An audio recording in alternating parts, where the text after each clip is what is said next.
Well, howdy there, Internet people. It's Bo again. And we got a lot to talk about today. You got that guy from the administration rewriting New Colossus. I'm sure, man, he thinks he's clever. He probably spent all day working on that gem. Send me those who can stand on their own 2 feet. Yeah. He's funny. Because that's America's biggest concern right now, is that maybe at some point, sometime in the future, somebody who is granted a permanent resident card may possibly access one of our safety nets that are available to people. I'm not following. I don't see why this is a concern. But the media is playing along with it because that's what the media does. The headlines are saying Trump now curtailing legal immigration. Now. He's been doing it the entire time, but the media makes no attempt to educate. Asylum seeking is legal. It's a treaty obligation. When we violate that treaty, we violate the U.S. Constitution because treaties are law of the land. But they made no attempt to educate the American populace. So that talking point, well, it kept going. It stayed alive, even though it shouldn't have.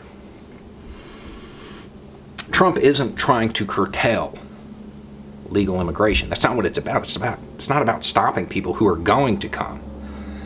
It's about finding people to deport. That's what it's about. It's about taking people who would be okay and making them not okay, because all he cares about is his ratings. When you look at his tweets, you see anytime he talks about a TV show he doesn't like, he talks about their failing ratings or their viewership or their readership if it's a newspaper, whatever. That's all he cares about. One of the reasons I didn't support the Obama administration is because President Obama was the deporter-in-chief. He really was. And Trump, with all of his rhetoric, with the militarization of the border, with people having their doors kicked in, windows smashed and drug out of cars, ICE raids going on everywhere, he can't match Obama's numbers. That's driving him crazy because he looks like a failure to his base. Because he is. Even cooking the books and counting asylum seekers who voluntarily turned themselves into Border Patrol as border apprehensions, he still couldn't do it. It's because he bought into his own stereotypes. Well, illegals are obviously brown people from south of the border. So he focused all of his efforts on that. More than 40% of undocumented people in the United States, they arrived by air. That wall isn't going to do anything unless it's 36,000 feet high. There's another reason the Obama administration was more successful and why Trump is currently just getting Obama's leftovers. Obama used the surveillance state. He used information sharing between local police departments and federal agencies to find people to get out of here. The people Trump is getting now are those that the Obama administration looked at and were like, well, we're not going to worry about these people because they weren't that big of a deal. That surveillance state, it caused a backlash. Generally speaking, Americans don't like the idea of ratting out their neighbor to the Stasi. So it was curtailed. It was curtailed. Local jurisdictions pulled back from that information sharing. Makes Trump's job a little harder. So he has to go off of the other information, the information that was gathered before all of it was curtailed. That's why you have stories like Alejandra Juarez. Been here 20 years. She had a traffic violation in 2013. So her information got shared. So she went through the process and fought and tried to do things legally, tried to do things the right way. And of course, she was denied every step of the way. She's married to a Marine.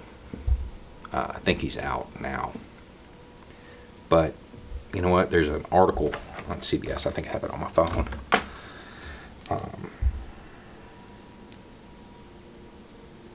Hang on one second.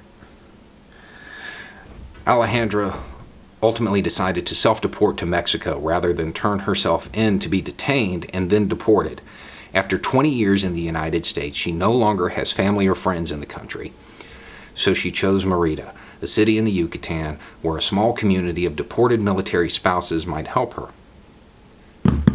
A community of military spouses.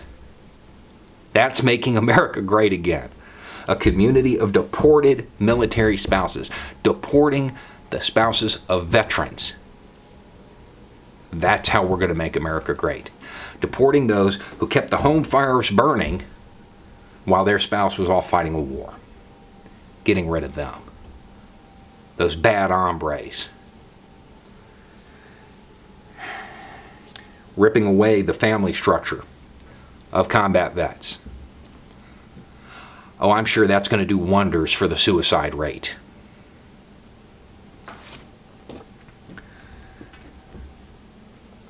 It's all about the same thing. It's about framing it so you kick down. You blame those with less power than you for the mistakes or the deliberate attacks on you by those at the top, those with the power. Blaming Alejandra for the Trump administration's decisions. That's what it's about. Let's talk about the immigrants maybe getting benefits. If you make $50K a year, you pay about 10 cents a day to fund food stamps. $36.50 a year to feed 40 million people. Yeah, I can see that as being a huge concern. I think a bigger concern would be the fact that we spend, if you're just talking about direct corporate welfare, $870 to $907 a year, depending on the study. If you include all of the indirect subsidies and all of that stuff, the average American family pays $6,000 for corporate welfare. Oh no, let's worry about the $36 that maybe some of it might possibly be going to an immigrant. They've got you kicking down. And then you've got these farmers and these ranchers scratching their heads right now, wondering why the Secretary of Agriculture is making fun of them as they're losing their farms, calling them whiners, making jokes, because they never cared about you. They're not your friends. They don't represent you. They had nothing, they didn't care about you at all. You were just somebody they could target, use a stereotype, get you to hate someone else so you'd put them in power. That's it. That's it. This trade war that Trump started, it cost you your farm, your buddy his ranch, cost the American taxpayers billions, and increased the trade deficit. Must be Alejandra's fault, right? They don't care about you. When this is all over and they have milked this country for every dime they can, well, they're all going back to their gold toilets. You're going to be working at one of those big corporate-owned farms because you lost yours. It's like Scooby-Doo. They find a boogeyman. They find somebody to scare you, somebody for you to kick at. Most times isn't real. When it's all said and done, when you finally realize what's going on and you've solved the mystery, you pull off that mask and you see some old dude in a suit who you thought was your friend. This administration is not the friend of anybody in the working class. Doesn't matter if you're a coal miner, a farmer, an Amazon worker. It doesn't matter. They're there to extract as much wealth from you as possible and move on. That's it. They're not your buddy, and Alejandra isn't your enemy. Anyway, it's just a thought. Y'all have a good night.